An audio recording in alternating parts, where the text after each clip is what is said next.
Salam alaikum, Mazoul. Je te réponds, Islam Azir, par rapport au slogan. Moi, je trouve que quelque part, tu donnes un peu raison aux gens qui utilisaient Hadik Debzata l'autre fois pour diaboliser tous ceux qui sont pour le changement en Algérie. Tu vois de qui je parle. Hein. Hadik Debza, Hadik la main, le symbole de la main, il est utilisé tout le temps. De tout temps, il a été utilisé par les socialistes, par les communistes, par plein de courants qui symbolise un peu la résistance et tout ça. Donc, les gens l'ont employé pour diaboliser X et Y. Une fois, je me rappelle, il y avait Ousmane Rani Mahdi, il avait mis une casquette مكتوب فيها noise. Noise en anglais, ça veut dire bruit. Et à l'envers, ça paraît comme étant sion.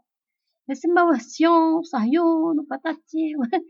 C'est-à-dire, je pense qu'on est en train de se noyer un petit peu dans les détails, dans la forme. On est un peu dans le réflexe au lieu de réfléchir.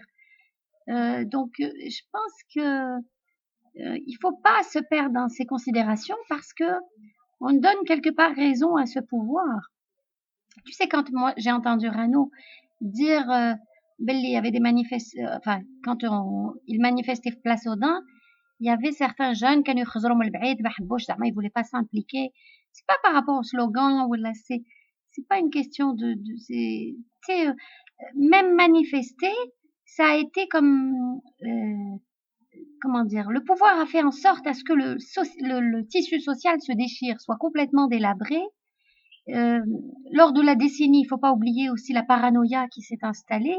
C'est une forme de théorie de choc qui a été employée par ce pouvoir, des crimes pédagogiques, ce qu'ils appellent des crimes pédagogiques et tout ça, pour justement que le peuple devienne sage, sage dans le mauvais sens, hein, c'est-à-dire asservi, soumis, pour que justement terroriser la population.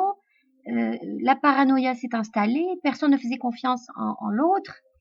Et ça, c'est terrible. Même le fait d'avoir طلعوا Khalid al-Hukm ou Ben Younes et tout ça, c'est pour dire au peuple, comme voilà, vous avez kafahtou مع هاد الناس, et ben voilà, ils vous ont eu, c'est bien fait pour vous, ça vous apprendra de sortir dans la rue. Donc, ils ont vacciné le peuple, tu comprends? Ils l'ont comme dressé. C'est une forme de dressage qu'on a fait à ce peuple en jouant avec les symboles, justement. Tu sais, quelle crédibilité, ils ont tout galvaudé, tout a été, tout ce qui est sacré est galvaudé. Tu comprends? Le nom FLN, quand il y avait le Moudjahidine, nos parents, ou là, qui à l'époque, le nom FLN, كانوا شغل يبكيو. Il y a des gens qui pleuraient, tu comprends? Et regarde, كيفاش مسحوا به الأرض, comment ils l'ont instrumentalisé. Tu sais, tu as parlé de Bismillah ar-Rahman ar-Rahim. Bismillah ar-Rahman ar-Rahim. Il a été justement piétiné par qui d'abord? Par les musulmans eux-mêmes, qui ont piétiné Bismillah ar-Rahman ar-Rahim. Tu vois Wahed, il fait l'ouverture de son discours, il dit Bismillah ar-Rahman ar-Rahim, etc. et tout ça. Et après, il commence à t'entuber. Il t'entube en utilisant Bismillah ar-Rahman ar-Rahim. Tu comprends? Ça veut dire, moi, je suis venu t'entuber. Voilà, carrément, au nom de Rabbi, subhanahu.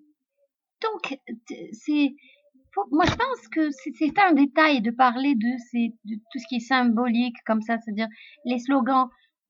Parce que, il y a aussi le fait que ces manifestants, ça prouve qu'ils n'ont pas été préparés. Pourquoi? Parce que, déjà, l'annonce, la candidature de Bouteflika, ça a été une consternation pour tout le monde. Ça a été un choc. Donc, les gens, on n'a pas eu le temps de se préparer, tu vois. Et ça prouve encore une fois à quel point la société civile, elle est complètement muselée.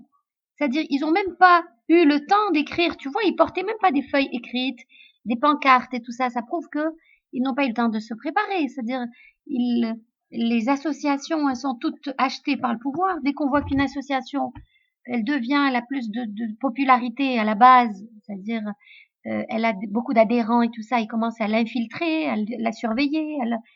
C'est ça, ils ont tout pris, ils ont confisqué les moudawanat, les muhafadat, les locaux, le parti unique, les zawiyat, chouyour, ils ont tout acheté, tout.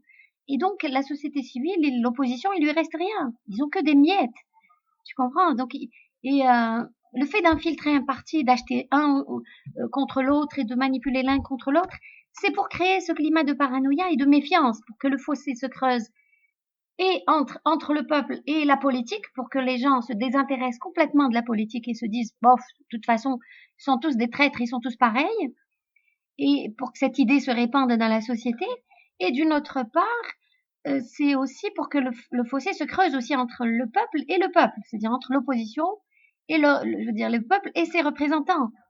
Et ça, c'est terrible. Donc, ça a été voulu. Donc, à nous de ne pas rentrer dans ce truc-là, le pouvoir, dans ce piège-là, ce cercle-là, vicieux, mais notre devoir, c'est d'essayer de désamorcer un petit peu cette, si tu veux, ce piège-là.